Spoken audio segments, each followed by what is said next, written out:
Audible 2456.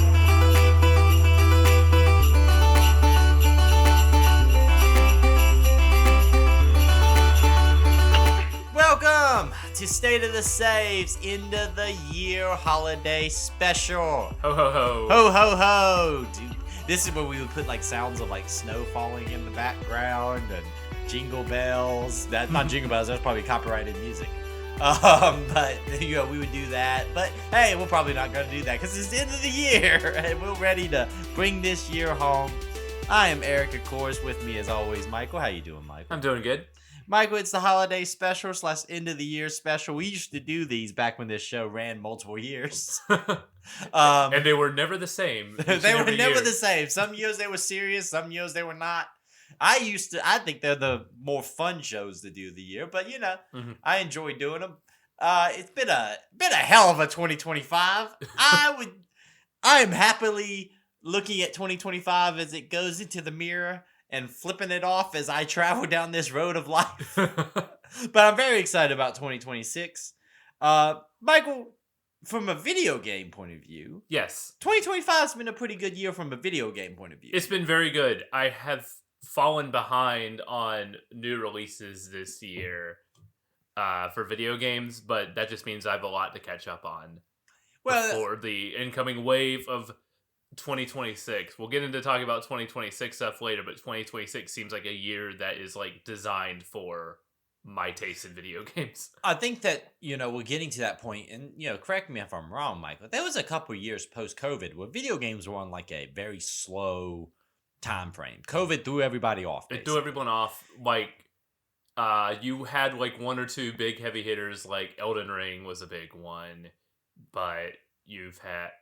Yeah, it was weird. It was a weird time because I think everybody had to readjust to how they operated and this, that, and the other. And video games are such a long ramp-up period. The indies got us through because those were people who are working in small, tight-knit groups or like a guy in his basement on a computer. Yeah. So the indies got us through. The guy in the basement didn't have to do much changes to his workflow. He was already good to go. No, I bet you're right. I think that because video games are such a long ramp-up period, there was several years that it was felt. But I would say the past few years, things are starting to come back. We're starting to get some big hits. And I think 2025 from a video game point of view was pretty solid. I mean, from the beginning of the year all the way to the end, big hitters, good releases, lots of new properties. I wouldn't say return to forms, but like games that were like, you know, were much anticipated but finally got dropped, you know, games that were kind of bringing franchises back on, you know, good footing. Like, it was generally a good, solid year for video games. And, I mean, I was looking at the list of stuff that I played this year. I played probably 10 to 15 games this year that came out that were just really, really solid video games. I had to go back to the beginning of the year because the beginning of the year had some really good stuff that I kind of even forgot that came out this year.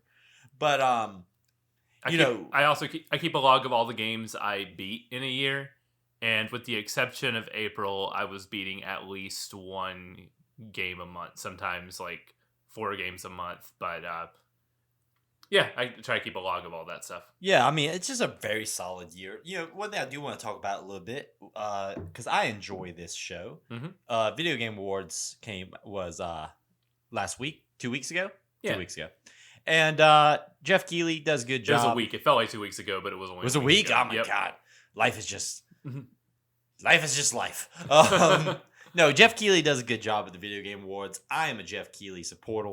Video Game Awards, I don't really care at the end of the day about like who wins what award. Because much like how I feel about any thing that I'm into or hobby that I'm into, I will be the judge of myself or what I feel is game of the year or movie of the year or whatever. I love it.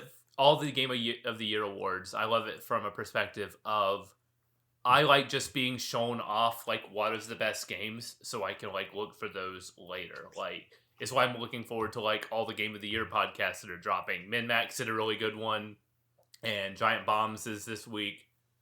So I look forward to like listening to that and like making like notes. So that way when I inevitably get gift cards and stuff for Christmas, I know what to spend it on. So I look at Game of the Year like shopping time. Like, let's make out my list. I have everything in my head, but like getting some like light spoilers for games going in. I've already heard like a couple from like Hades 2 that made me go, ooh, okay. I think it's like the list of nominees is more important than the winner. Exactly. Because it's like who is in the conversation. Those are the games I want to play. Like what games are up for best narrative? Okay, those typically stick with me. What are the best? Is there any new like fighting games out? Not really, judging from the list of fighting games. If you have if you have Capcom Fighting Collection 2 in there, is kind of slim pickings. What are you talking about? The fan award went to a gacha game. That just makes me so happy. It makes me happy because it proves that this is why we don't let fans vote on shit. Exactly. Just like, so now anytime someone brings up, why don't they let the fans vote on this? Like, you did. You got what you wanted. You got what you wanted. Gacha game. Like, okay. A gacha game that was giving out in-game currency if you prove that you voted for them. I respect the hustle, honestly. It's the tell me you voted for me and check your GM's equivalent. Like, listen, we know what this is. These gacha games are running off a similar formula than other industries. You elect me president of the 5th grade, I will give everyone free cookies. Yeah, it's like my mom brought in cupcakes if you vote for me. I mean, come on. But two things I want to talk about with Game Awards. One was my highlight, which is the reveals. Some people were disappointed this year. I think that's crazy. I think there was a lot of good stuff shown off. I am not as excited about games that don't come out till 2027.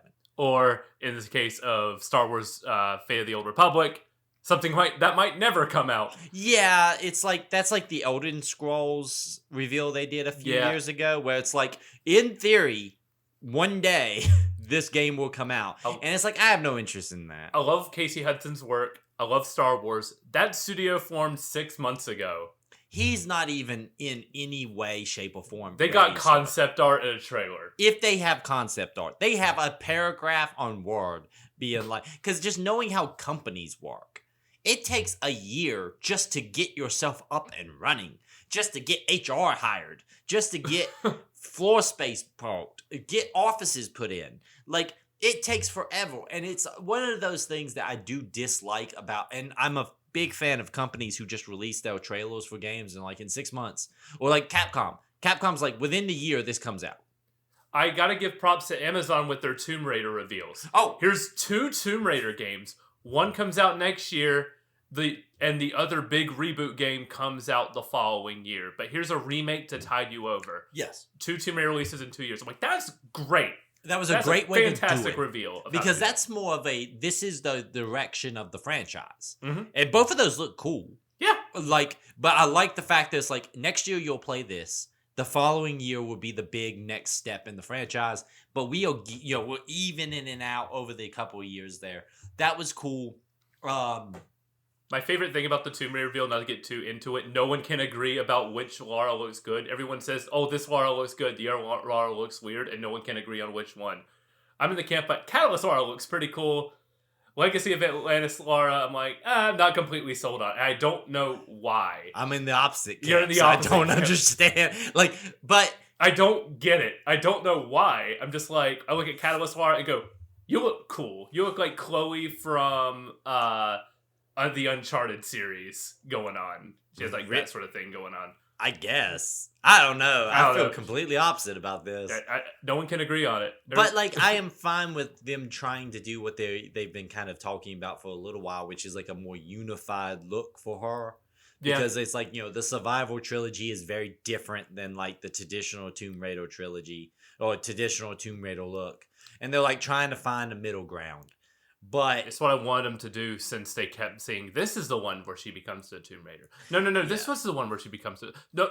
This is the end of the trilogy where she becomes the Tomb Raider. Yeah, I didn't. I like those games. I like the Survival trilogy a lot. I think they're good games.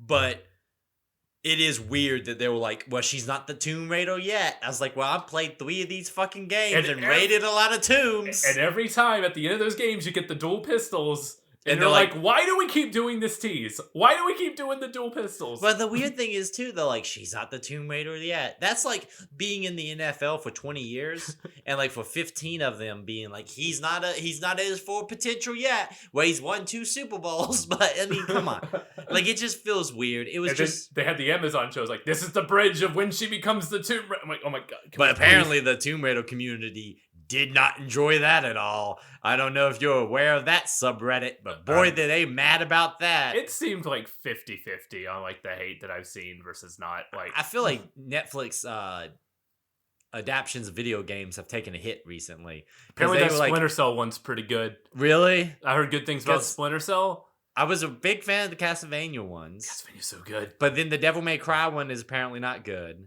It has its moment.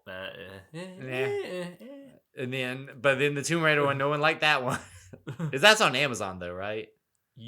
That's on Netflix. It's on Netflix. Amazon's making the live action one starring Sophie Turner, who played Sansa Stark in Game of Thrones. I don't really look forward to that.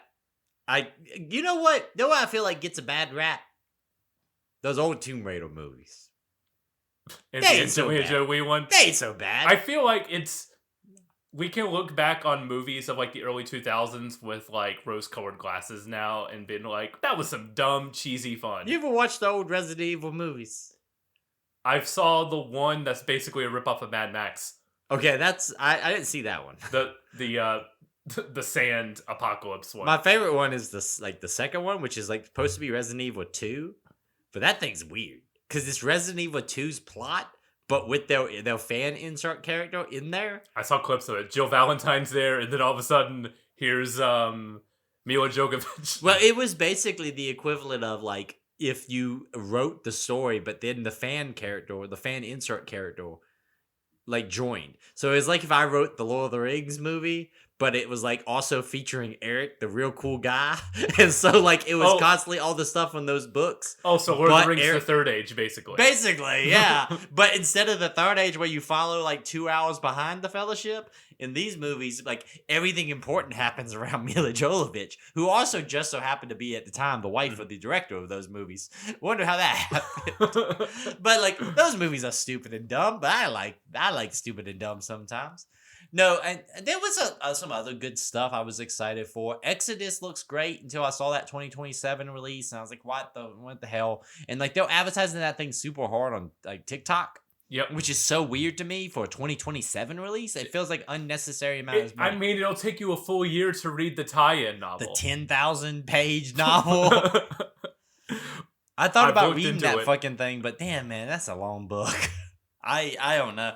I think that's getting like a movie too or something. What?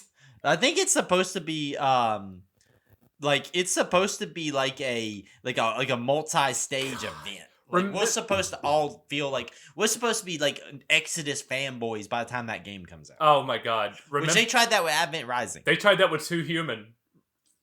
Remember that? Yeah. Or what was it? Legends of Avalar Reckoning or whatever it was. Like there was supposed to be an MMO and the spin-off game came out before the big MMO that never released. I can't get over that. That was Kurt Schilling's project. That was Kurt Schilling's project. If you want to read about that, Jason Schreier's second book, excellent about the closures of studios, and the name just left my brain. I don't think I read that one. I read the first one. You let me read you gave me your copy of the first book. Hit Reset. That's what the second book's called. It's specifically about studio closures and like the games they were building and like why they all closed for like different reasons. So it's a lot less optimistic than the first one is. Because the first one is more about like getting projects out the door. Like it was like how these games got released throughout the adversity of the project. Mm-hmm. That is like not getting projects out the door. I have the third one that I had for a full year sitting on my desk. He makes great books. High praise to Jason Schreier's books on like the games industry and everything, and his like reporting at Bloomberg too. He has one about the rise and fall and the future of Blizzard Entertainment. That would be interesting to see. I'm like, this seems like I'm looking at that book. I'm like, this seems like it will be dense. But like, it's hard to believe, but Blizzard was like such a top of the kings of the video game world. To what Valve is like. Yeah, but Valve is now like a tech giant. Like, I mean, Valve it's not, you don't think Valve today when you think about their video games. You think about Steam. You think about that stuff. Yeah. Like Blizzard was like Blizzard a tried video to be game with athlete. like BattleNet and stuff like that. Yeah, but that shit didn't go nowhere. Steam's hard to remember Epic Game Store? Ain't nobody buying nothing on the Epic Game Store. You just go there to get your free game every month. A couple other things real quick. But more I want to talk about.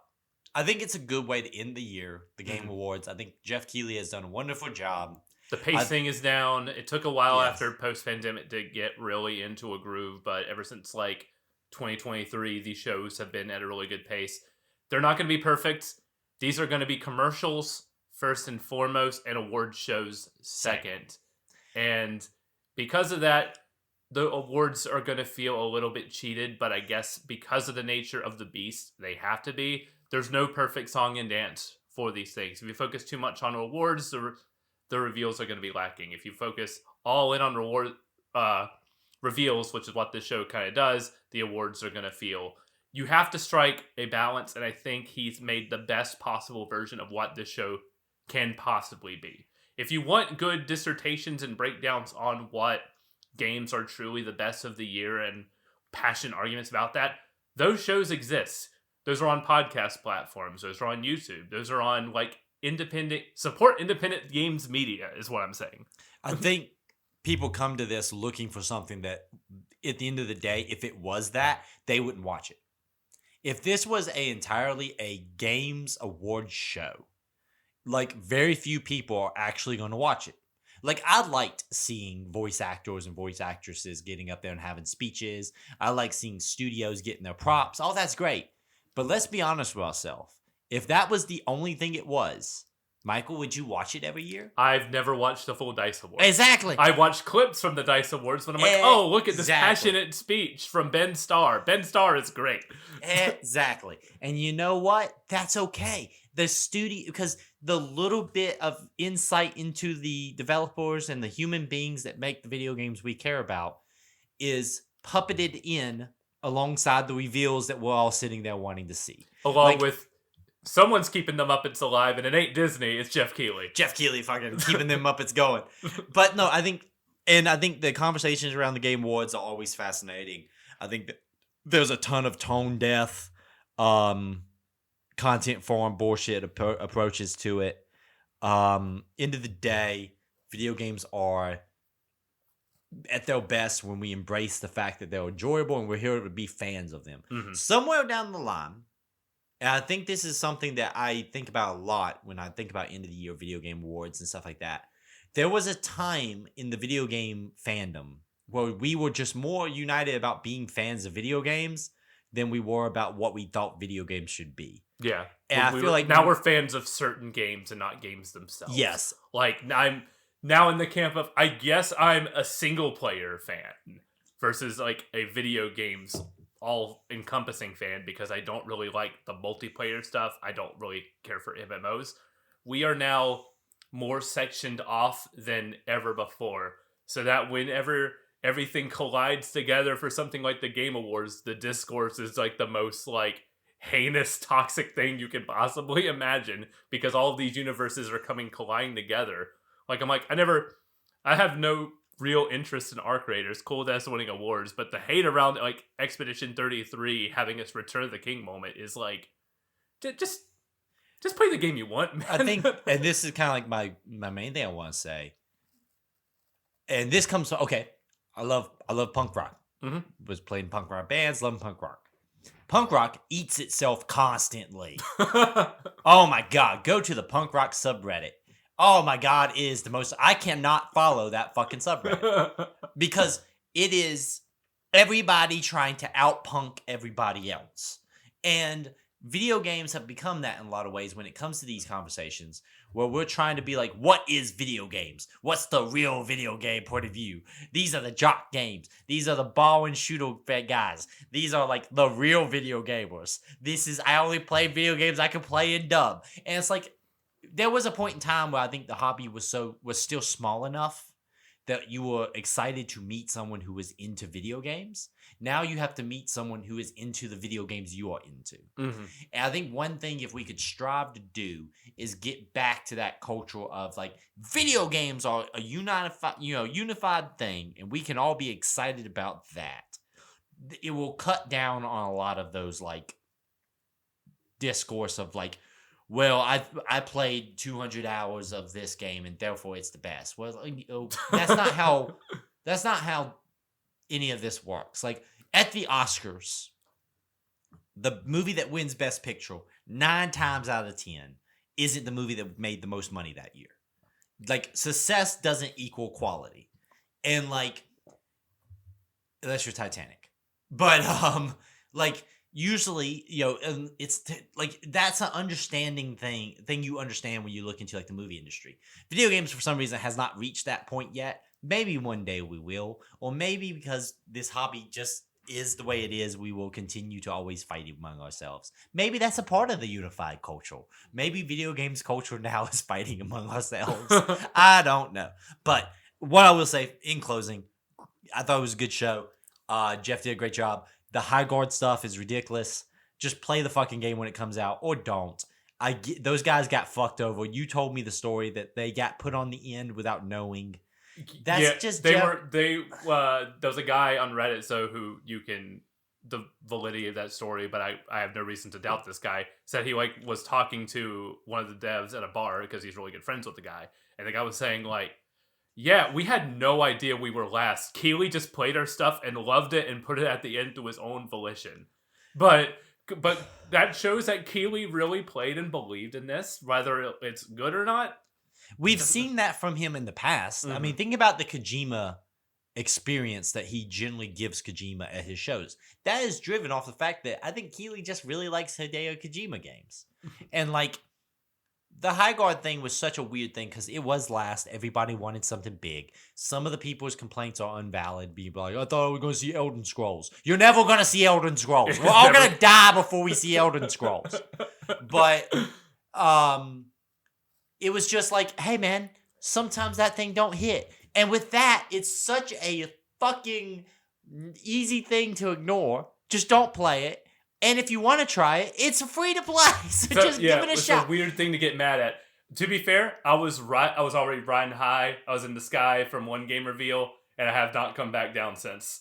I mean, I saw that Leon Kennedy is in Resident Evil 9. Yeah, that was it. I was just happy I saw Leon Kennedy back in a video game. This year, I'm going to be shooting zombies as Leon Kennedy, and that made me perfectly content. I will tell a story real quick. I was watching the Game Awards in the background while I was assembling furniture. There was like, I saw what looked to be like a military game. It was like, breaker, going down. I was like, oh, what? Probably Battlefield DLC. I go back to assembling furniture. I hear jets. I look over and my wife's like, wait, is that the plane game you like? I'm like, that says combat. But what the fact that my wife stopped me is like, is that the plane game you like? I'm like, yes it is! Yes, it is the plane game I like! Oh my god, we're back in the Strange Trio! Oh my god! And then I did not stop talking for like 5 minutes. But like, that's it. Sometimes the game in the middle of the show is your game you're excited for. Welcome to reality and how normal people operate. Get off of TikTok. Touch grass. Touch grass, motherfucker. Star Wars Galactic Racer is another one I want to throw in real quick. Yeah, it looks cool. Sebulba is an old man with a beard. Somehow Sebulba returns. Listen. Video games are fun. Yes. There was a lot of video games that were shown off. I was excited. Like Tomb Raider I'm excited about Tomb Raider this year. I'm excited about Resident Evil 9 with Leon Kennedy back. I'm excited about a lot of things. It's okay to be excited about things, and it's okay to not everything be your thing. Exactly. Let's talk about things that were our thing this year, Michael. What's some games you played this year that you feel like are just that needs to be highlighted more? I wrote down 5 here that were games, new releases specifically that hit me in like really positive ways. A couple of them I still haven't. Actually, one of the ones on this list I'm still working my way through and haven't finished. Elephant in the Room. I haven't played Expedition 33 yet. I'll talk about that here. I know that. I know that's my thing. I know it. You're like, you're the JRPG Final Fantasy guy. You would love. I'm like, I know. So that's not on my list. First on my list, I got a Switch 2 this year. I was like, okay, maybe I'll pick that up. And then seeing like they did a 15-minute direct for this thing, showing off all the stuff that was going to be in this game. And I'm like, you know what? I'm on board. I fell in love with it. Donkey Kong Bonanza. Talk about a game that is so brimming with ideas and just one central game mechanic that never gets old. You're a monkey who punches things. You punch the environment. The environments are mostly destructible, so you can go around and like just totally just like wreck everything. All the puzzles in the game are centered around platforming with in destroying environmental terrain. And it's paired with, this is like the most voice acting that I've heard from like a 3D platformer from Nintendo. Like, the heart of this game is Donkey Kong, the relationship between Donkey Kong and, it's in the trailers, Pauline. Okay, yeah.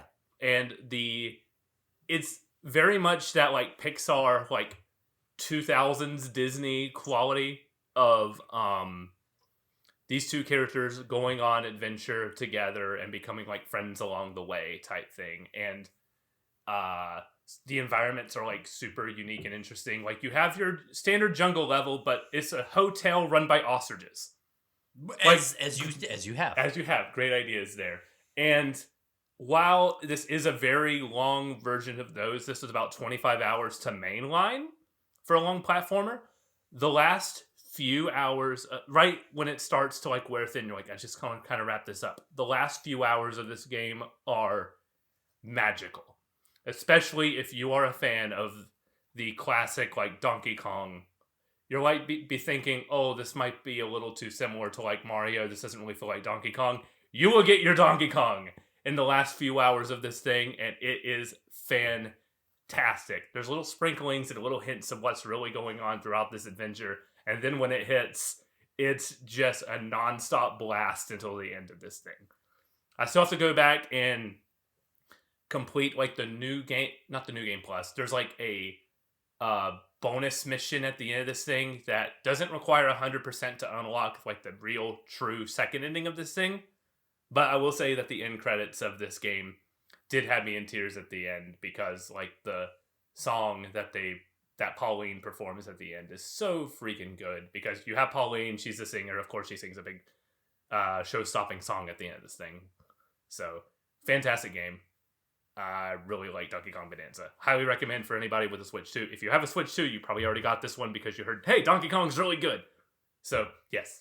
I think that it's cool that like your first game of your list is a platformer. Yep. Like, platformers are fucking back, man. They're back, man. Platformers are back. What's your next game? Kind of keeping to this is. Or do you want to go back and forth? Let's go back and forth. Let's go back and forth. I think that's good. I'm going to save Expedition 33 to be my last conversation. Is that your game of the year? That is my game of the year. Okay, I haven't told my game of the year. Okay, well, I think I even gave that away last week. Yeah. Let's talk Doom the Dark Ages. Let's talk Doom the Dark Ages. Doom the Dark Ages is I was so excited for Doom the Dark Ages. I did a mass playthrough of Doom 2016, Doom Eternal, both the DLCs. Like, I was ready for Doom the Dark Ages. It came out, and I remember the day it came out, everybody online was like, oh, it's not the same. It's not the same. And I was a little bit nervous. Came home, loaded it up, and I was like, oh, this is amazing. It is a completely different experience than Doom Eternal. I'm of the belief that Doom Eternal is the proof that you can only go so fast. In Doom Eternal, the DLCs where the old gods, I think it is, the ancient gods, something like that. Yeah, it's the ancient gods, I believe. That is like the peak of what Doom Eternal combat feels like. It's fast. Yeah. It's this weird, if this, that, rock, paper, scissors that game has, which is like each enemy has a specific way you deal with it. And the problem is not knowing how to deal with it. The problem is knowing how to switch back and forth to the different tools that you have to deal with all the different problems going off at the same time. And like the Slayer gates and the the things like that will just at like peak run at all times, never stop moving, never stop shooting, never stop fighting. That is how Doom Eternal is. Mm-hmm. Doom the Dark Ages is like, hey, we're going to step back. Doom the Dark Ages is that fight scene with Captain America in the elevator of the Winter Soldier movie. Yeah, okay. So it is the deliberate tank feeling. Because the main mechanic of Doom the Dark Ages is the shield. So you have like a parry mechanic where you're parrying attacks back to you. The ammunition limitations that Doom Eternal was, which you were constantly having to use all your available arsenal because it was just limited ammunition. It was in the end of the day. Doesn't have that in Doom the Dark Ages. You can find a weapon that just clicks with you and stick with that one. Same thing with the melee weapons that you unlock and like the passive abilities that you unlock.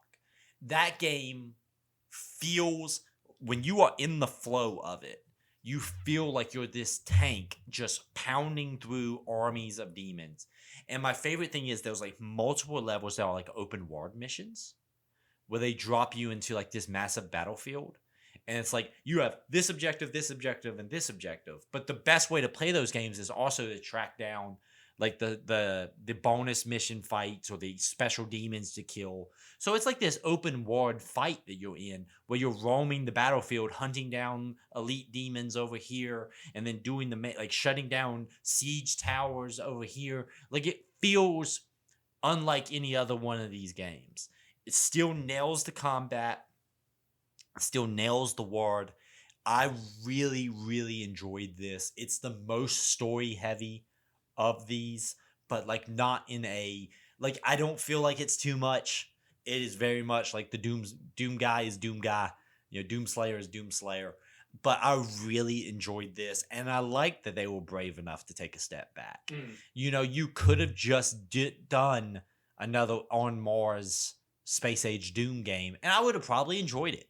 I love that franchise, but this heavy metal album cover game really nails it, like I said. And even like the little things like the dragon fights where you're flying around on a dragon and stuff feels good. Like it's not my favorite sections by any means, but it feels cool, and they don't overstay the welcome. It's just something to throw in to diversify the gameplay a bit. Yeah, and the mech stuff is cool. Fighting in a big giant stuff? Yeah, you get mechs. Okay. Doom guy, like Doom Slayer, he was Doom guy before, but Doom Slayer. The Doom Slayer is straight up like man's like Power Ranger style mechs. Okay. And fights like multi-story tall demons in that game. It's fucking cool. That sounds amazing. Like the game's great. Hey man, I think you would love it. It's so good. And considering how I fell off of Doom Eternal because one, I'm stubborn with difficulty. I set a difficulty, I do not change it. I said Doom Eternal to ultra violence and was just getting beaten down over and over and over again with how fast paced and how 2016 was like the perfect flow state game. And I think Eternal introduced too much to break. Once you got like to the halfway point of the game, is too much to. I was constantly breaking out of that flow state. So, before my replay, I would say Doom Eternal was my favorite. When I did the replay before Doom the Dark Ages, I really was taken back on how much I loved Doom 2016 instead. Doom Eternal is great. I love that video game. I think Doom 2016 holds up a lot better. Doom the Dark Ages to me feels more like a sequel to Doom. Okay. To me. And also, like I said, I really just like not having to deal with like ammo scarcity like I did in Doom Eternal. I liked having a weapon I like having weapons that I prefer over others. While in Doom Eternal, every gun has to be used because it is a rock, paper, scissors situation. In Doom the Dark Ages, it's like I can lean into upgrading my nail gun, and like I'll be shooting single shot nail guns into people, and like that's my go-to weapon. because that's how what feels good. Yeah. Like, I really think that it's a better flowing game. And I'm just proud of the fact that they did something different. And they didn't just like do Doom Eternal 3. Like, Doom 3. It was very much like it felt like a swing, and I think it hits. Mhm. I think if you ask me today, like, Eric, you got a weekend, you can play one of the Doom games. I'm probably gonna go back and play Doom Dark Ages and Doom 2016 over Eternal. I think it just feels better. That's interesting how Eternal went from like your favorite to like possibly your least favorite on this list. Still a great game. It's still a great game, but Yeah. like going back through, I played all 3 of them on Ultraviolet. Doom 2016 is fair on Ultraviolet, and it's tough, but it's fair. Doom the Dark Ages is fair and tough on Ultraviolet. Doom Eternal is you play our game, our rules to win. And there is something kind of limiting to that. Mm-hmm. What I like about Doom the Dark Ages is I developed my flow style, how I wanted to play. And I had a parry ability that anytime I parried an attack, I had a turret that popped up and would shoot things. It's more flexible. Yeah, you feel like you're in scaling back, they made it more flexible there because when it comes to like fighting games, whenever there's a game that goes like off the wall insane, the next entry tries to like scale things back. Think of like how Mortal Kombat 11 played to MK10, and people really didn't like MK11 first because that limited when they scaled it back and made it like a slower, more deliberate game. They limited the amount of options. It sounds like they managed to take Doom, scale it back, the pacing of it, but still left like the number of options that you have there. I think also intact. It changes the pace. The only other big complaint that I do agree with in some ways, one, we don't have Mick Gordon soundtrack. Yeah. I think the soundtrack in Doom the Dark Ages is great. Those guys did a great job. I am a sucker for the Mick Gordon stuff. I think he's like the quintessential Doom guy when it comes to music now. Because I think he hits more what that classic music felt like. But I will say also they lean back away from the glory kills. So there isn't like the same mechanic when it comes to glory kills. And I like those things. It's cool in the Doom games to be, knocking a demon's head off with his own arm or something. But I think that it was a deliberate decision to make the flow different. I really, really like Doom the Dark Ages. It was one of my top 3 games of this year. And I really don't want people... I feel like it came and went a lot faster from the conversation. That's just the nature of Game Pass in general. Yes. And I think also there was a very loud minority of people who have made it their personality to make Doom... to view Doom as like a certain thing. Like, let's go faster, let's go... These people who wanted Doom Eternal basically 2, and they didn't get that. So instead of being like, that's not what this is, they made a very like obvious attempt to try to badmouth this game, and I don't think it's an accurate portrayal at all. Gotcha. Of Doom. Doom Dark Ages, a great game. Back to you, Micah. To go in the complete opposite direction of Doom the Dark Ages, one of my favorite games this year was Kirby Air Riders. A 1-button game. 2-button game. 2 buttons. Sakurai apologized for adding the second button. He's like, we're sorry, I've ran out of things you can do on the button and I have to make another button. A deceptively simple game. And my favorite thing about this is Sakurai did 2 hours of presentation on this thing, showing how to play the different modes and everything. And people are like, well, that's weird, they're doing it for this Kirby game. The discourse around it when it came out was like, why is this game so complicated? I was like, you had 2 hours to learn it. It's like, you people, what do you want from this man? Do you just assume that like the cute exterior was going to like be the game when under the hood it's actually, I think I talked about this last time, a 90s Sega arcade racer mixed with like a Twisted Metal. Yeah. This is a combat racer, not like a kart racer like Mario Kart. There are 4 different mainline modes to play. There's the racing mode. There's like a top-down arcade style racing mode, like something like an off-road jam type thing that everyone's played at like that played in arcade or something. You have City Trial, which is like the big combat one that I talked about last time. I'm not gonna oversay my thoughts here because I did talk about this game a lot last week. And a story mode that is sort of like basically a challenge tower where you're constantly going through this like open road and with a 3-lane highway, and you're like you have one of 3 challenges approaching you, and you have to make a split-second decision of, okay, based on the car that I'm in or the star that I'm in and my current loadout, which one will I be able to beat?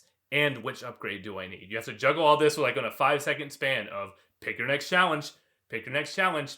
Playing it on hard was a pretty easy breeze because you can like redo the same challenge over and over if you fail. So it's possible to get stuck on one where you have to like beat your head against the wall because you picked the wrong one, or you can like restart and go back to a few dots earlier on the map to try again and like change out your machine, pick out different loadouts and stuff. But then after beating the Armored Core 6 final boss of this thing, you have the option. There's a new game plus with a super hard mode, no retries.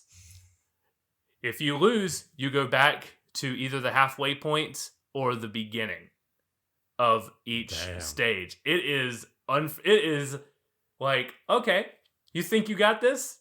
We'll see if you really got this. It is the challenge I've been looking for in like a racing game for a very long time. This hits the nail on the head of like arcade racers of stuff that I love growing up, like Daytona USA and like Twisted Metal Black, and even like the original Kirby Air Ride. Sakurai really honed into like what makes a game fun and having a complete package out of the box. He says, I'm only doing a couple of balance updates, but otherwise this game's content complete. I'm gone. The team, he ended up saying, this team is disbanding.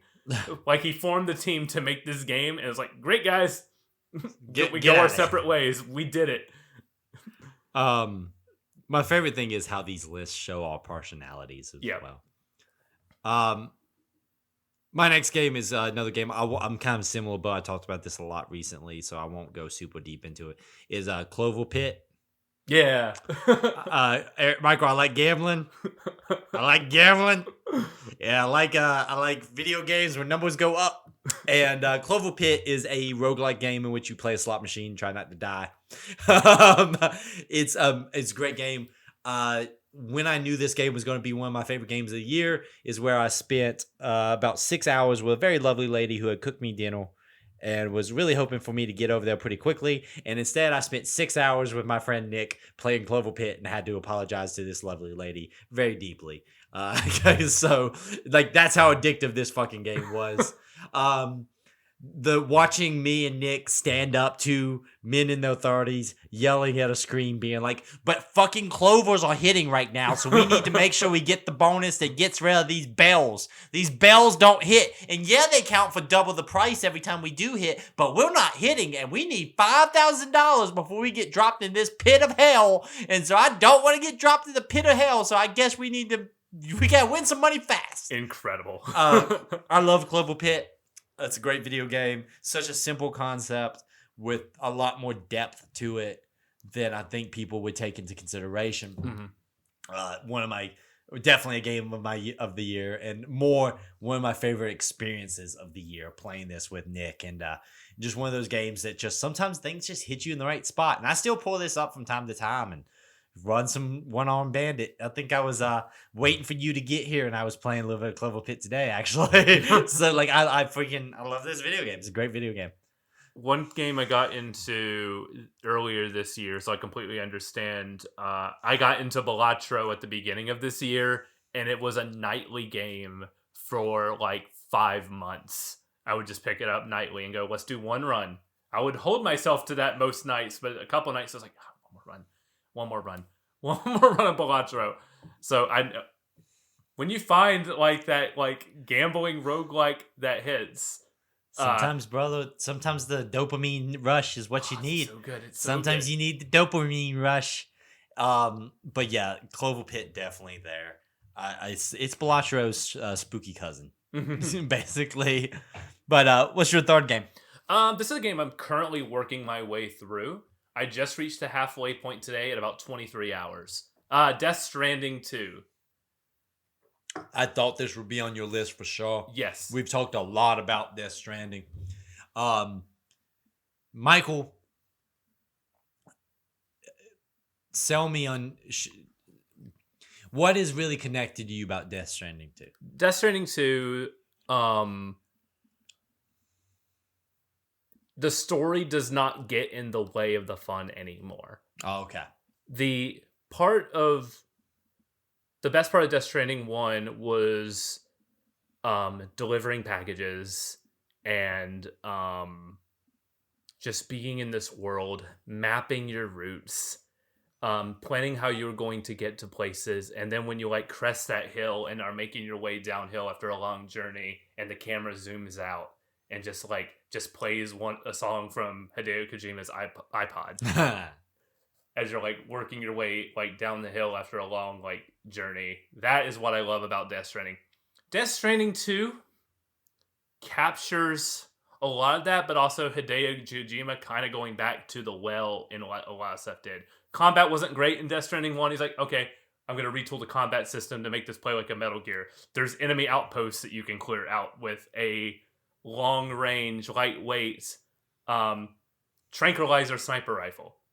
All the weapons are tranquilizers, but this assault rifle will just handle like an assault rifle, but you're just putting guys to sleep with it.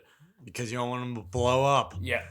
I think a lot of the discourse around this game is that they kind of sanded down some of like the rough edges of Death Stranding. I like a lot of those rough edges in Death Stranding. I think that's what makes that game unique in a lot of ways. The environment isn't as hostile in Death Stranding 2. You're not going to like trip over and fall as much. Your baby's not going to be crying as much, so you're not going to have to like stop what you're doing and rock the controller and everything, which is annoying at the time, but it's something that I like in retrospect love about Death Stranding. I think Kojima does this thing where he like sometimes plays with the fact that things can be frustrating and annoying, but also a part of what you enjoy about the game. Yeah, exactly. Like how many things in Metal Gear games are frustrating at the time? Mm-hmm. Like I always think about the interrogation scene in Metal Gear Solid 1. I fucking hate playing that thing. I hate it. But Snake's not having a good time either. So like I guess I get it. Like delivering packages is hard on a mountain in the post-apocalypse. Yeah. So the gameplay needs to be like hard in that. But you could also argue with Death Stranding 2, Sam has a lot more experience in it, so he's not like struggling as much. The opening bit of this game is so beautiful. It's the camera zooms out on this like mountain where you and your baby from the last one on your chest are just like Sam's hair is longer, his beard's grown out, just like in the mountains of Mexico, just like sprinting across mountaintops. Just like no terrain's not trouble for him anymore. He's just like bouncing from like one rock on the other as like the camera zooms out and music's blaring. I'm like, this is an opening. This is a great freaking game here. But I cranked the difficulty up to brutal to like raise the combat difficulty, and I can't speak to it, but I think that like when you fall, it like hurts your cargo a little bit more on this harder difficulty. I can't say for sure, but that would make sense if that was the case to like sort of balance it out, and I'm having a great time. I talked about before, the story of Death Stranding was great, but the individual beat for beat plot, it was rough. Death Stranding 2 finally fixes the problem of Kojima being afraid to show, don't tell. A lot of Death Stranding was people talking to you at things. Now it's like, hey, when a character cuts their promo and gives their backstory, we're going to have a cutscene of their backstory. Sometimes so you're going to find out why Tarman is called Tarman. He's going to tell you why he's called Tarman, but now you're actually going to see why he's called Tarman. Yeah. The only one that like hasn't really got like a full backstory is Dollman, but I think that's funnier that we just leave it be. He's a puppet that animates at about 15 frames a second, like the Spider-Verse movies. And they're like, oh yeah, he was a medium. And then when like the world of like the ghost world of the beach got made, his spirit went into this marionette doll. You know, like that's all you need. Okay. And now he rides at your side and is like your periscope. You'll throw the doll man in the air and like survey the terrain from like, he's basically your drone or your eagle from Assassin's Creed. Yeah. It's great. And there's a lot of the like insane bits I don't want to spoil, but basically there's a really cool combat sequence that mirrors like the combat sequences you would get with Cliff in the first game. The bits where you're like fighting in the trenches of World War One and stuff. This game does it here too, but man, is it cool! Man, is it awesome! Some of the stuff you do, like just fighting in Dia de Muertos while fireworks are going off, and just like, so good. I think I need to go back and play through Death Stranding. I gotta. Its prickly edges are what makes it fun, and this is what, even though Death Stranding 2 sands it out, there's enough interesting stuff there, and the fact that the story's not getting in your way, I might end up liking this more. This brings over like the VR missions from the director's cut, so there's a lot of like cool challenges to do. There's like a combat arena thing you can set up and just like practice fighting enemies in the game. So there's a lot to love here. It's still super fascinating and interesting. This is more of a crowd pleaser than Death Stranding 1 was, but I like that there is an option here for people who didn't jive with the first Death Stranding to really get into the world, because there's a lot of cool stuff with Death Stranding 2. The platinum is sitting at like 5% completion rate for everyone. So 1 in 20 people who beat the game got the platinum, which seems very high. It does, actually. So I'm like 5%. I'm like 1 in 20. I'm like, Michael's like, I gotta get platinum. All I gotta do is like 5-star every base. Oh, I was playing a bit today too, and I guess because we're in the week of Christmas, like I go to people's like the prepper shelters, and they have like Christmas hats on, saying "Happy Holidays" as you approach. There's one person who is a VTuber. I don't know if she's an actual VTuber, but she's wearing a Santa hat. It has like Christmas. She's going, "Merry Christmas!" as you deliver her like RAM, which is very. I don't like this at all. By the way, did you watch them Streamer Awards? I did not watch this. Oh man, the Streamer Awards were something, Mike. That was something. We'll talk about that later. No, I mean, listen, I think that you're right. There was like a Kojima. I would never doubt Kojima when it comes to creativity.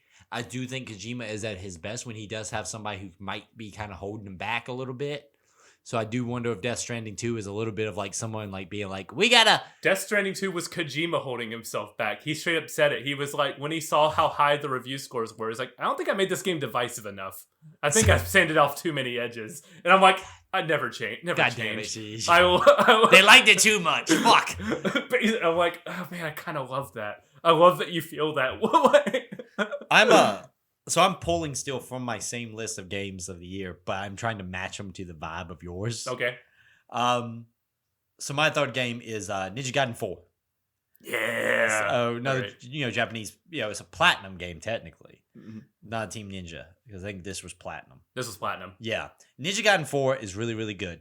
I played Ninja Gaiden Black 2 at the beginning of the year when it came out, and Ninja Gaiden Black 2 turned me into a Ninja Gaiden guy. So I went and played Ninja Gaiden 3, didn't really vibe with 3, Ninja Gaiden Black, it's fine. But Ninja Gaiden 2 Black was just like I was really into that. Ninja Gaiden 4 is everything I want from a character action game. It is big set pieces, big ass bosses. You play as a character that is not Ryu for most of the game. You do get to play as Ryu. But and when you beat the game, you can play the whole game out as Ryu. Okay. But this guy is not bad. Like he's not like a lot of times in games when you don't get to play as the main hero you want to play as, it feels like you're just like constantly worshiping the greatness of the main hero. It's like, well, I would rather just be that guy. There is some of that in this, but it fits. Combat's so fun, so good, man. Such a hard, punishing game. They also added things like Slayer gates, where there's like challenge gates where you wager like part of your health for a bonus. Ooh, and stuff. There's like a wagering mechanic to it, so it's like you could get big bonuses if you beat this. But finally a character action game with gambling. With gambling in it. Really, really solid. Like I said, the bosses are all great. I think Ninja Gaiden lives and dies on boss fights. and each one of these bosses are really, really solid. Main character's great. The weapon set is always the big thing for me. My favorite weapon in every Ninja Gaiden is the bow staff equivalent. So like when Ryu gets the bow staff is usually when the combat really clicks for me. And the bow staff in this also turns into a giant hammer that's like a rocket hammer. That's pretty good. That's pretty good. There's also a bag of just shit. So you got a bag that just has random weapons in it. And as you hit the thing, he's just throwing out random weapons. This is one of the late game weapons. So he'll throw like a ninja star and then a fractation grenade and then throw like a sharp spear. Like it's just a bag of stuff. And so it's really fun to be like charging towards the enemy, just throwing stuff out of a bag that's just random. This game's great. It is one of these games. Like it doesn't, is the story something that I would write home about? No, but that's not what I'm here for. I'm here to do cool ninja stuff. I'm here to do what ninja blood powers is what this guy's got. He's got blood powers and he's a ninja. He's cool as hell. There's your story. That's all you need. Like I want to run across water. Yeah. But actually, you don't run across water. Ryu runs across the water. Yeah. This guy has a surfboard. He also like skates on like poles and stuff. So like some of the platforming sections are great because you'll like be skating down like rail lines, dodging trains, then throwing like a rope to catch things and swinging and catching other things, and then catching like air currents with like a glider that you have. It's the Sonic levels from Sonic Adventure 2. But it's battle. It's good. And then like landing in the water with your surfboard and flying down the thing. Oh man, the game's great. Okay. Ninja Gaiden 4, I really, really loved it. It's one of my favorite games this year. I would say it's my second favorite game of this year. Probably beat Doom of the Dark Ages. Really, really, Ninja Gaiden 4 is so fun. Oh my god, it was so fun. I spent so many nights just beating up demons and cyborg ninjas. And then it does the cool thing that when you get to play as Ryu, like you go back through the challenges that the other guy has been fighting and struggling with, and Ryu just destroys everything. Oh, man, that's so cool. So it's just like that boss that this guy struggled to beat, Ryu shows up. There's also I love that trope. Yes. Of the original character is too powerful now, so we got to put you in the shoes of a less powerful character, and then we're going to hand you the keys to Chris Redfield at the end of Resident Evil 8, and he's just going to mow down. Oh yeah, Chris Redfield shows up killing all those, like, you struggle with one werewolf. Chris Redfield's out there blowing up 10 of them with a grenade launcher. No, but I really love Ninja Gaiden 4. Love it when games do that. Hopefully, seeing Leon back in Resident Evil 4, where he's going to be Chris Redfield of that game. Yeah. That game plays like Resident Evil 4 when you play as Leon, and then it plays like Resident Evil 7, or probably Resident Evil 7 when you play as Rose. I haven't watched a single trailer. You don't need to. You don't need to. I was mad when I found out Leon was in it. I'm like, dang it, I can't keep anything. Yeah, but I mean, it was going to be, I think they added him to the cover. Yeah, that was always so it was never going to be a thing that we could hide. Yeah. But also, Honore mentioned in Ninja Gaiden Black 2. Yeah. I'll talk about my second favorite game of the year. This is my sicko game of this year. Oh, Jesus. I'm allowed one sicko game every year. 2026 is the year of the strange real baby with Ace Combat 8. Okay.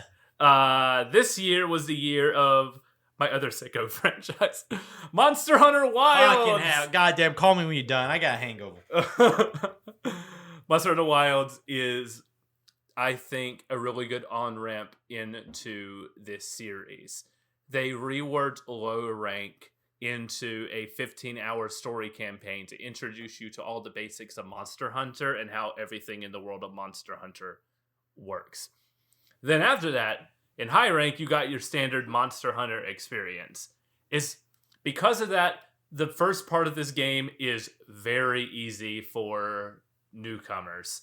It kind of holds your hand through a bit of that. And because of that, I was like, I don't know. There's a lot of like walking and talking going on. Once you get to the core of like these Monster Hunter type experiences in high rank, this is when the game starts to shine. The open world of this one is divided into like 4 or 5 separate zones and everything. They added a multiplayer hub after launch and everything. But One thing I really loved about it is that it's a Monster Hunter that respects your time. If you want to do a 5-minute quest because you only have 30 minutes to play, Wilds has got you. If you want to take down 2 Gold Crown, 5-star Leviathans at the same time, and an all-out drag-out ball, Wilds has got you too. You want to play for 5 minutes, you want to play for 5 hours, Wilds has quests for you. It's all about that grinding. It's all about getting better weapons and better armor. Not necessarily so you can hunt bigger and better monsters this time. It's just fashion is the real end game of Monster Hunter Wilds. The weapons look cool. The armor looks cool. They're adding a lot of the hard fights now in. I'm behind a few updates because I know the big one is coming. And I want to save all that content for when I'm ramping up for the big expansion that's coming out. The big expansion's on the horizon sometime next year probably. But I put about like 60 hours into Monster Hunter Wilds, which I know is pretty low for Monster Hunter, but I just had a great time with it. This is a game that we're in that phase of people really liked it when it came out, and then as it went on, I know the PC version is still kind of like low in like performance and everything, but they're doing a big update for that coming soon, so that should iron out the problems for PC players. And we're in that stage of like games as a service now where it's like we're in a lull state, but then once you get the big expansion, everybody's like, oh my god, this game's amazing. So we're in that kind of low state now, but I had a lot of fun with this game. Again, my sicko game for the year. I'm allowed one each year. Monster Hunter Wilds was that for me. You know, I laugh, but it just is a situation where, like, when we talk about it's not all games are for everybody. I've tried. Maybe this Monster one. Hunter is not my game. Maybe this one. Yeah. Maybe sure, this one. Sure, whatever. Every year, it's just not my game. That's fair. We'll talk about like a dark horse, and this kind of popped up recently for me. Marvel Cosmic Invasion. Really? So I really, really enjoy this game. I've been playing it a lot. This is a side-scroll beat-em up. Set in the Marvel Universe. I really like the concept that you don't just have one character that you select, you have 2. So it has like a balancing effect, kind of like a Marvel versus Capcom where you have like assist mechanics, where you can bring in the other character to assist you in like fights, like they'll come do a special move, or you switch to them. Or like if you get grabbed by a boss, you switch to the other character to knock him back off. And you know, it reminds me a lot of the Ninja Turtle beat 'em up that they came out with. Was it last year? I think it was. Not Shredder's Revenge, right? Yeah, Shredder's Revenge. Yeah, which was like a throwback to the old Ninja Turtle beat 'em ups. Yeah, this feels a lot like that. A lot more in depth than you think it would be. The bosses are not pushovers. It's a beat 'em up that doesn't require you just to like life challenge. You know, like old school beat 'em ups from the arcade were basically just like quarter sinks. Yeah. Just put more quarters in and you will succeed in, beating the game. This isn't like that. This is set up for a very straight up non-quarter based mechanic. So like the bosses have like really complex attack patterns. The missions are really fun and unique. And it's also like a really cool like love letter to Marvel comics. Like there is a lot of references. Like even the lineup is really weird. Like you have your standard people like Captain America and Spider-Man and stuff, but then you have like Beta Ray Bill or Nova. Yeah, Nova's in there. He's like your tutorial character. Cosmic Ghost Rider. Okay. Which is pretty cool. Cosmic Ghost Rider, by the way, is the Punisher turned into a Ghost Rider. I didn't know that. He's a relatively new character. And also from like an alternate reality. So I don't even know how they got him in this. I don't know. Fuck, I'll find it. But like it's a cool like love letter to Marvel Comics. You go to like the Savage Land and you fight like Sauron the Dinosaur Man and stuff. Like, it's just a cool game. And it's just like sometimes, man, beat 'em ups are just they scratch that level of part of my brain, you know? And I'm really kind of a fan that every once in a while we're getting these now. Like the Shredder's Revenge one was a legitimately fun time. Did I spend a ton of time with it? No. But I beat it and I played some online and I think me and Nick played through it. And it was just like, hey, sometimes I want to play just a simple game in which you sit there and you punch stuff. And like I said, this has a lot more mechanics added to it. There's like an ultimate move mechanic that you have, like characters level up as you go through. It's a little bit more complex than these games usually are, but boy, it's just fun. It's just a great art style. It's a great little game. It would be great on the Switch. I could see this being a great game to play on your Switch on like an airport or something. Just sometimes I want something lighthearted and fun, and that's what Marvel Cosmic Invasion is. So yeah, kind of a dark horse for me, but you know, I really enjoyed it. It's really fun. So that's my you know, would it be high on my top 5? No, it would probably be 5, but it definitely is it shows the breadth of video games this year for me. Before I get into my game of the year, honorable mentions, games that came out last year that I love this year. I talked about Balatro. The other one is one I'm going to shout from the rooftops that everyone play, UFO 50. I talked about that on one of our first shows back. UFO 50 is like, what if Action 52 was good? I'm going to leave it at that. I did talk ad nauseum before in an earlier episode, so you can go and find that if you want to hear my thoughts on UFO 50. UFO 50 is great. My game of the year is a remaster. Final Fantasy Tactics: The Ivalice Chronicles. Doesn't surprise me. You really, that really did hit for you. That game of the year, one of my favorite games of all time now. It does everything right that you want from a remake, remaster. Technically, it's a remake. They had to build this game from scratch because the source code was lost. So technically, it's a remake. So it's my list, so I can make the rules. Who cares? But I had talked about this ad nauseum, so I'll keep my time brief. Final Fantasy Tactics: The Ivalice Chronicles makes that game realize its full potential of what it could be.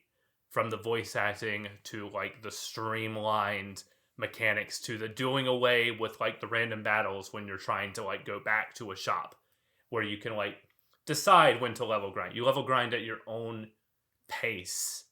There's no battles in this game that aren't like the scripted core battles. They do away with the random battles. You can do like kind of that, which I love being able to do that at my own pace.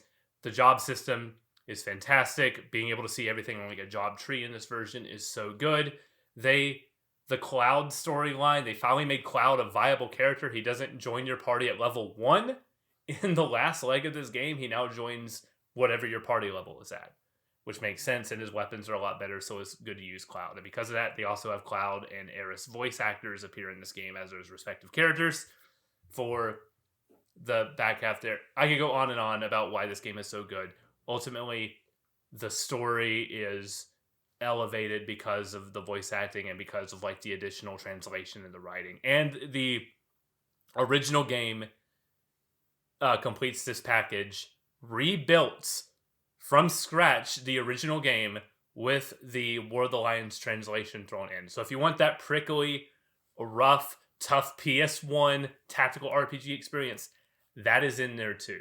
There's also a difficulty mode, which I'm told is very, very difficult, Tactician. So they expanded not only the game itself and made it better, they also added like additional replay value. Now I want to try to see one day if I can play this game on Tactician difficulty. Or maybe go back and play the original version of the game rebuilt to see if I can make it through and like how much like that streamlining, or at least play the first few chapters and realize that like, oh yeah, they really made this a whole lot more, like a whole lot better. Final Fantasy Tactics: The Ivalice Chronicles, so freaking good. I recommend this to anybody who even has a passing interest in JRPGs or tactical RPGs in general. This game is a godsend. It's incredible. And the story is so freaking good. I mean, I would have seen that one coming for you, but it's like, that's the way it should be. Some games just you can't not just connect with. And that game, you were so excited about that and it lived up to the hype. That is like a definition of, hey, some things just hit. And that thing hit. Before I do my game of the year, I've already told you what it is, but I'm going to do a fun little segment called First-Person Shooters That Came and Went in the year 2025. Ooh. So, number 1, Fragpunk. Fragpunk looked to be a fun time. It was a first-person shooter that was going to have like a card system to it. I think Fragpunk is still running. I was very excited about it. You had like cards that you purchased at the beginning of each mission or each round. Like one would give like big head mode to the enemies. So now they got big heads, so you can shoot them in the head easier. Or double body armor on you or whatever. It's like a card system. Yeah. It looked fun. It came. It went. The next one, Spectre Divide. I was excited about Spectre Divide. It was a game in which you didn't play as just one character. You played as two people. You moved around one guy and you replaced the other guy. You would switch baddies back and forth.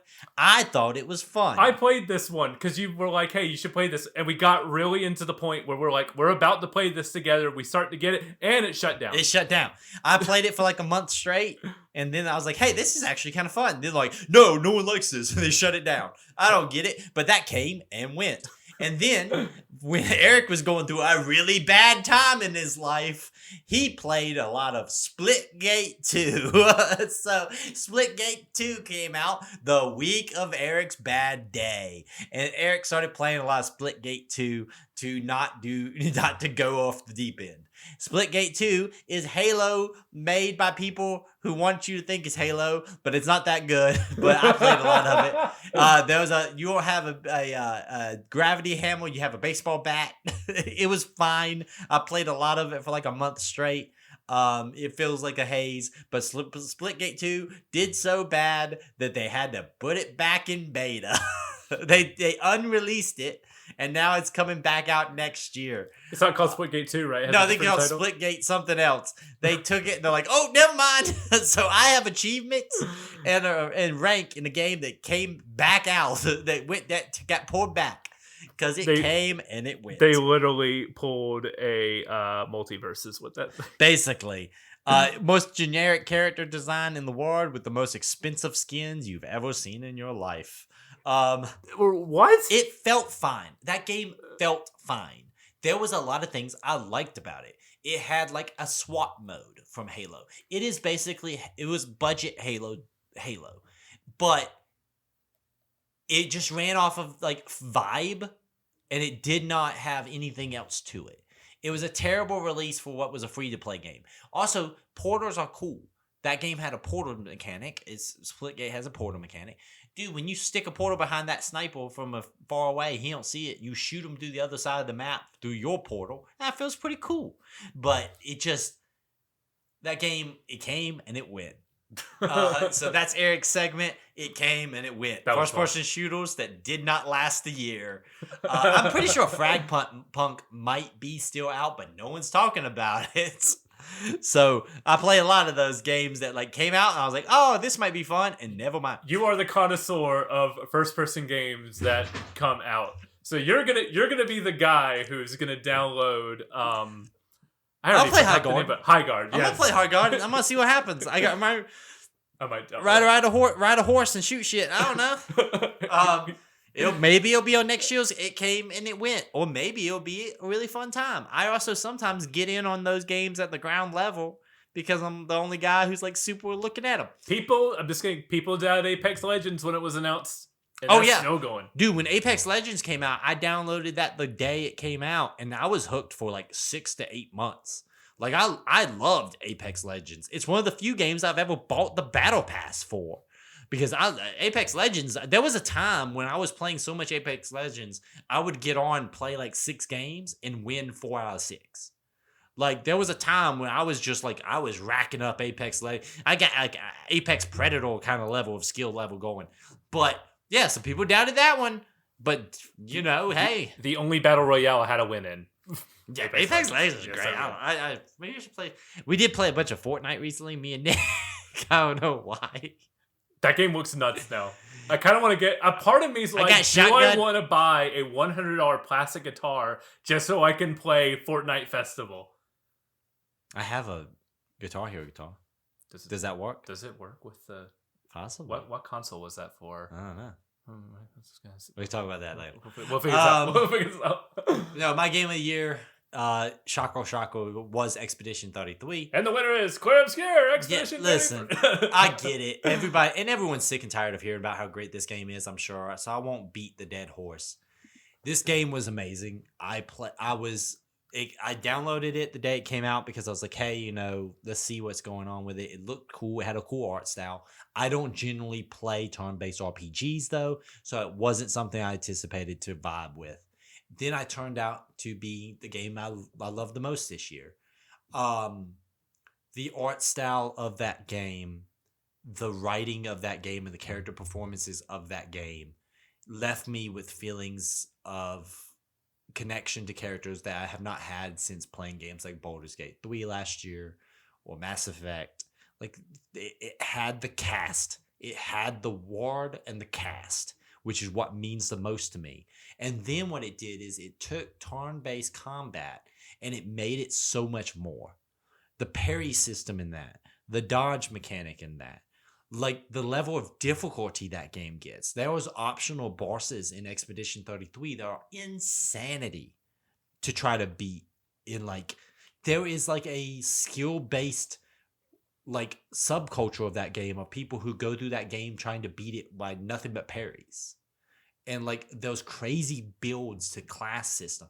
There was a completely valid buff system in which you give a buff that kills your entire party right from the beginning of the battle, brings them all back on 1 health, but they do like 10 times damage. Ooh. So like that means everyone is a glass cannon who just smacks people. That means if you miss 1 parry, you're dead. You miss 1 dodge, you're dead. But you're also smacking people with like 10 times damage. It's the classic mantra of, I don't need to put my points in health if I just don't get hit. Yeah, if you just don't get hit. And like, one of the few times in video games in a long time, which I was like so invested in a story that I was trying to like look for every detail and trying to figure out what was going on, because it was such a new ward that I had no previous experience with. The music is amazing. The sentiment of that game is such a beautiful sentiment of just, that game has themes in it that really connected to me. Themes of self-sacrifice for the greater good of the people who come after you. Those characters that entire purpose in that game is not for what they're getting out of it. It's what the future holds. And that belief that the future is still worth fighting for, even when everything is failure. The concept of the Expedition 33 is this concept of it's a failed operation. It's a yearly attempt. So the concept of the 33, every year, the paintress comes out and paints a new year age that is going down in age. So starting at like 100, 99, 98, 97, 96. And anyone who is over that age dies. And it's on the same day. And every year, people who are about to go reach that age attempts to stop the paintress. And every year it fails for 5, 6 decades.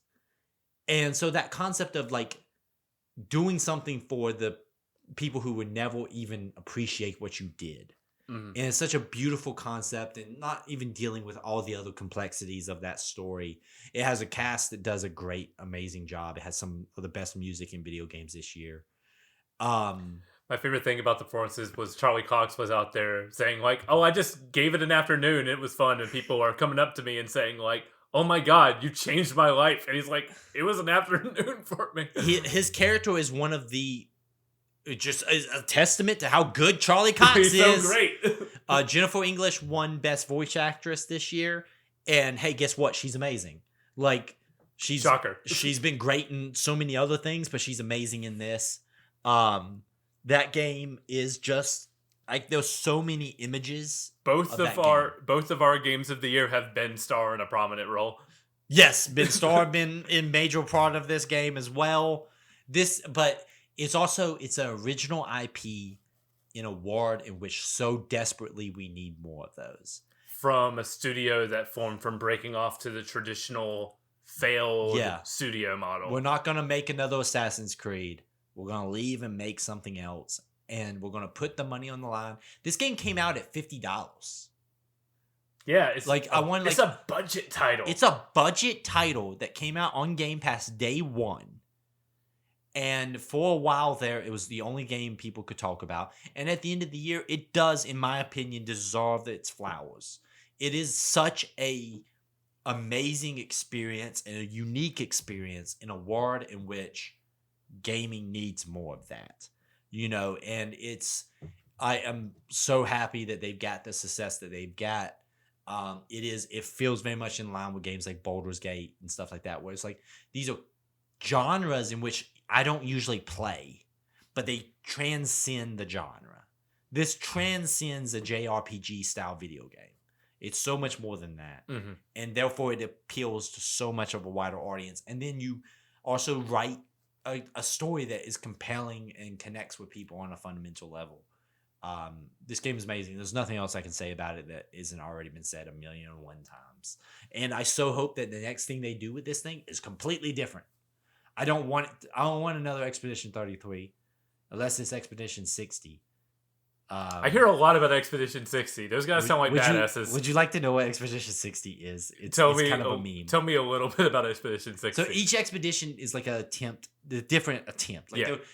So these are all people in their 60s, mind you. They fucking gave up on like trying to do science or magic or anything like that. They just all got super ripped. like super ripped, stripped down to their underwear, and just fucking bum rushed the Patriots. And they almost pulled it off. So as you go throughout the game, you get bits and pieces of the other expeditions. Yeah. So you see where they might have failed and succeeded. Expedition 60 got like the closest. So like the one that got the closest were the ones who all just got super fucking ripped and just dead rushed the Patriots. So amazing. Yeah, so Expedition 60 is like the meme one, but boy is it funny that a bunch of old grandpas and grandmas who just got super ripped just charging the Patriots was who got the closest. Other people brought like cannons and magic, and they're like, fuck it, we ball. But yeah, but dude, that game amazing. I need to play this. Play Expedition 33. I had the choice of pick up Death Stranding 2 or pick up Expedition 33. It was a tough call, but I was like, they're both a wonderful video games. It's like, they're Black Friday sales, but I'm like, Expedition 33 will probably get cut in price more throughout. I'm sure it'd be like $20, $10. Death Stranding 2 is gonna hold that price for its discount price for a while. I don't see it going past that, so I was like, okay, I'm making the money play here with Death Stranding 2. No, I think that you're 100% fine there. Real quick, we're coming up on our time slot that we want to kind of hit here, but let's is there anything real quick you're excited for next year? Ace Combat 8, Wings of Thieves, baby! Back to the Strange Real! Planes go pew! Okay. Resident Evil 9, baby! Raccoon City, here we come! We're going back to Raccoon City. Can I talk 1 minute about Ace Combat 8? Give me 1 minute. 2, 3, go. Okay, so over the past week, I played the entire PlayStation 1 trilogy of Ace Combat. 1, 2, and 3. 3 got a release in America, but it does not have the story. It was cut out of it to make it fit on one disc, as opposed to the Japanese version's 2 discs. I played a fan translation, a really good fan translation. Ace Combat 3 has like so many different like branching paths and everything based on like decision points in the story. But here's the thing. Ace Combat 3 was made before the Strange Real was established. It takes place in the year 2040. The Strange Real alternate universe gets established in Ace Combat 4. They released a timeline of the Strange Real, and it includes 2040. This game, Ace Combat 8 Wings of Thieves, takes place in 2029. And if you look at the timeline, it specifically says that in between 2029 and 2040, all of the nation states of the Strange Real get dissolved and are controlled by the mega corporations.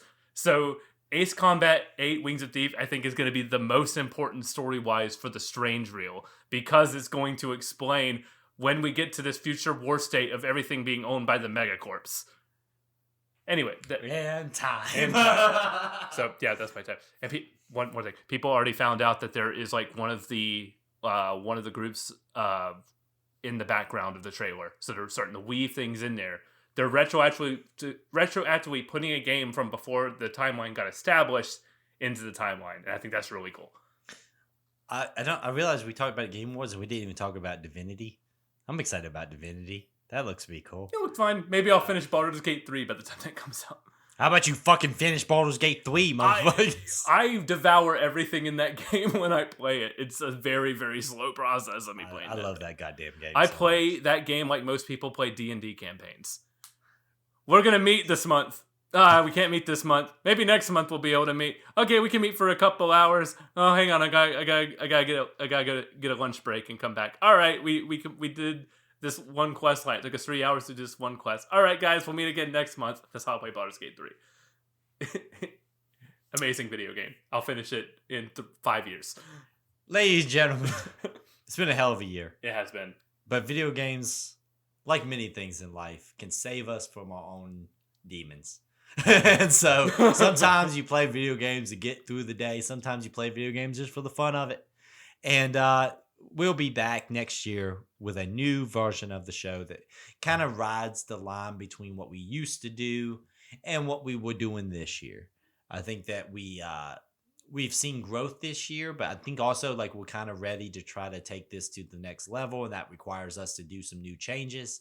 We're going to be starting that off with a playthrough of Metal Gear Solid 4, Guns of the Patriots. This will kind of end our saga of the Metal Gear games. If I suggest you go back and listen to those in the show pipeline. Those are all great episodes. I have in preparation for this. Metal Gear Solid 2 is probably my favorite discussion we've done. I can see that. It's so good. I think 4 is going to be a hell of a start for this kind of new version of the show. Michael, what is our stopping point? Okay, our stopping point. We're in a little bit of a weird time crunch right now because of the holiday season, and we are taking like the next episode length break in order to have time for the holidays, play some games that we get for Christmas and everything before we nail down and play this game for the Game Club. So when that episode will be out when it's out, and then we'll establish sort of a rhythm from then on. Part 1 of Metal Gear Solid 4 is going to stop at the end of Act 2. Yeah. This is a weird one. This is very different from how the other games are structured. This has more like a TV show format. You're going to end at the end of Act 2.